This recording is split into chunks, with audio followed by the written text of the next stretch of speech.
Have you ever come across the saying that debt is the root of all evils? Avoid debt at all costs? Slavery is debt, to a certain degree. That is accurate, since your life ends when you are drowning in debt. Your debts are not waiting for you while you are making an effort to pay them off. Considering that no one loans money for free, they are expanding daily. If you've enjoyed our content and would like to consider buying us a coffee. Simply go to the description of this video and click on Buy Me a Coffee link to make a donation. Your contribution helps us produce more videos, explore new topics, and enhance the overall experience for you. Interest is constant. The U.S. has embraced debt in spite of all of this, with about $15 trillion in consumer debt overall. The average family in the U.S. owes more than $5,300. With a little over $21 trillion in GDP, the U.S. economy is entirely indebted. I do have some good news, though. It's not necessarily a terrible thing. Since the majority of our debt is bad debt, debt is not a popular attitude. You may have college loans, auto loans, and credit card debt, and you may be thinking that it will take decades to pay them all off. How in the world is debt a positive thing? Let's examine how wealthy people continue to utilize debt to increase their income in order to see how debt may be beneficial. Why someone with a lot of money would utilize debt in the first place may make it seem a little perplexing. It is meant to be utilized by those without financial resources. However, capitalism does not operate that way. If you know how to utilize it, that is a really effective instrument. You will also learn how wealthy people use debt to generate even more income in this video. So let's get started and give this video a thumbs up. It may seem a little contentious, but I personally would never borrow money to launch a business since it's a terrible concept. However, there are certain businesses, particularly conventional ones, where taking out a loan is the wisest course of action. For example, pens are a very popular commodity with almost constant demand, so let's pretend you want to offer them. Ideally, you would take a plane to China and locate a facility that makes that type of pen at a reasonable price and with acceptable quality. You would buy a container of pens, send them to the United States, and then give them to your customers. Nowadays, though, unless it's a more complex product that requires you to travel to the manufacturer, it's usually done online through platforms like Alibaba. Here's the catch, though. It's not actually necessary to pay for the thing in order to obtain it initially. Allow me to explain. Over the last half-century, China has emerged as the global manufacturing hub, producing nearly everything. The world's requirements are met by the tireless efforts of thousands of factories. Most of these manufacturers would also be happy to lend you their items so that you could sell them more easily, provided that you paid them back later. Naturally, they wouldn't lend to strangers, so you'll need to establish some sort of rapport with them first. However, for the past 50 years, it is the way business has been conducted. The customer would pay the factory and borrow additional items when the product was sold in the US or anywhere else in the globe. In essence, you're telling the factory, let me help you sell it. You know how to produce it. I will make a profit if I can sell it for more than this amount. The fact that you are not investing your own funds in this transaction is what makes this method so effective. Selling is therefore one of the best talents you can possibly learn. Financing due of its many loopholes, real estate debt is the finest type of debt. You are paying additional taxes if you do not have a mortgage. To be eligible for all of the deductions, wealthy individuals always have numerous mortgages. Recall that every dollar you save instead of paying in taxes is an additional dollar that you have earned. Thus, it's another avenue for wealthy individuals to become richer. I'll give you a more useful method, though. In real estate, this is essentially how wealthy people get wealthy. Suppose you were able to save $200,000. That sum is substantial. But that's peanuts, if we're being honest. You are unable to purchase a home. Of course, the 20% down payment means that you can't acquire a mortgage up to $800,000.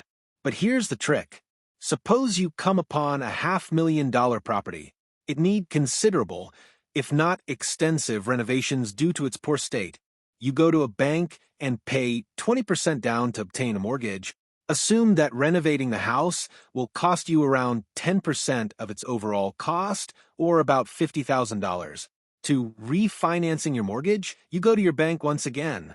Because the property was in such poor shape that no one wanted to live there, it was only worth $500,000 when you obtained your first mortgage.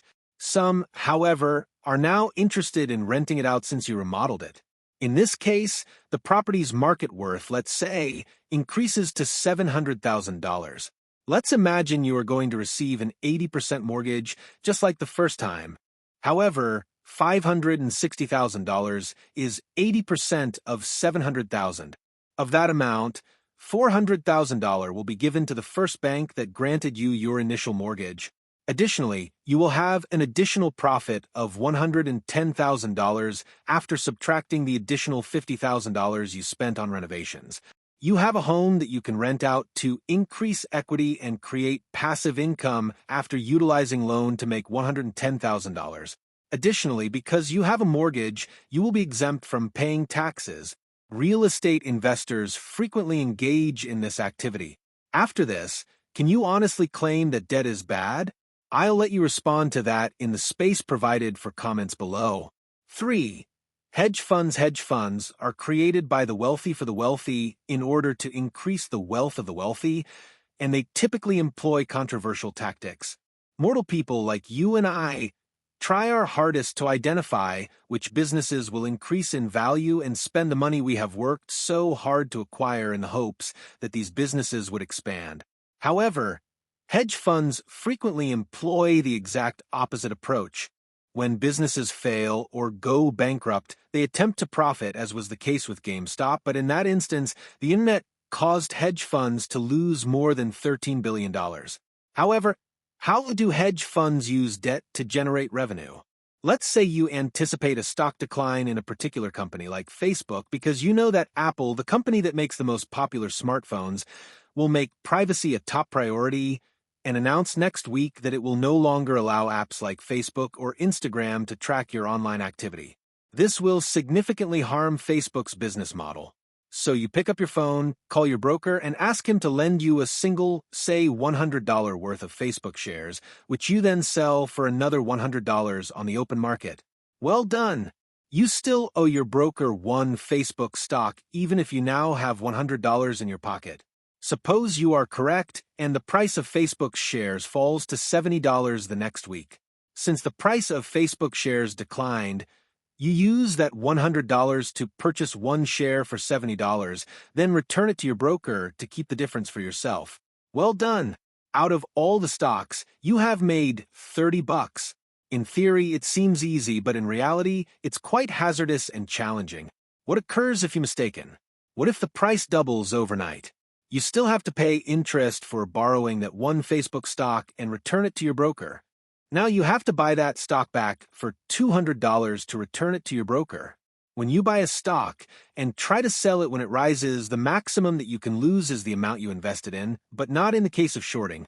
If the price keeps rising, your losses keep rising. Theoretically, you can make unlimited losses, since theoretically, the stock price can rise indefinitely. But if you have 100 analysts working for you, you can make a fortune using this strategy.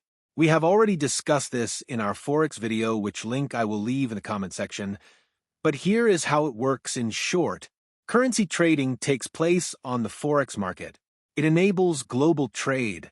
In China, US dollars are accepted. For instance, in China, you have to purchase Chinese yen in order to pay your workers. Therefore, anybody or any business may enter the market and buy foreign currency. Additionally, these currencies change according to several circumstances. For instance, when the Fed raises interest rates, the market's supply of dollars will be constrained, strengthening the US dollar's value relative to other currencies. Or the other way around. Therefore, you may profit greatly in this market if you can forecast which currencies will increase or decrease. However, the fact that you may borrow an extra $100 for every dollar you use to trade in Forex is what sets these markets apart from the others. This indicates that you may hold a position of $100,000 if you trade with your $1,000. It will be enormous even if you only make 1% in the end. 5. The credit score debt is an effective instrument, as you can see. Every prosperous corporation, organization, or entrepreneur uses debt in different ways, particularly if they have a tested business plan. Every firm, for the most part, borrows money to finance purchase orders. Get rid of the idea that all debt is bad. It goes without saying that high-interest debt like credit card debt is terrible. However, you must reduce the risks of lending your money in order to receive a lower interest rate. How is that accomplished? You establish a reputation as a trustworthy borrower. The banks have billions, if not trillions, of funds just waiting to be borrowed. Additionally, as we have discussed in a previous video, banks have the ability to generate money out of thin air even in the absence of any existing funds. In any case, please give this video a thumbs up if you liked it, and if you're new here, please subscribe and enable alerts. This channel will teach you all you need to know about investing, money, and the stock market. I appreciate you seeing, and I hope to see you in the future one. In any case, I hope you learned valuable insights from today's video to apply to your financial journey. As a token of appreciation, drop a comment saying, "I watched the video till the very end, so give me a heart." When I see this comment, I'll give you a heart. To ensure your success, take these 3 important steps. 1. Like this video. 2. Subscribe to this channel. 3. Turn on the notification bell. By doing so, I'll provide you with life-transformative information every week for free. Don't miss out on future videos where we'll share more golden nuggets of knowledge. All I ask is for your subscription. Thank you. I truly appreciate it. Don't forget to watch our next video and share it with your loved ones to inspire them to success. It may help someone achieve their financial goals. This channel will teach you all you need to know about investing, money, and the stock market. I appreciate you seeing, and I hope to see you in the future one.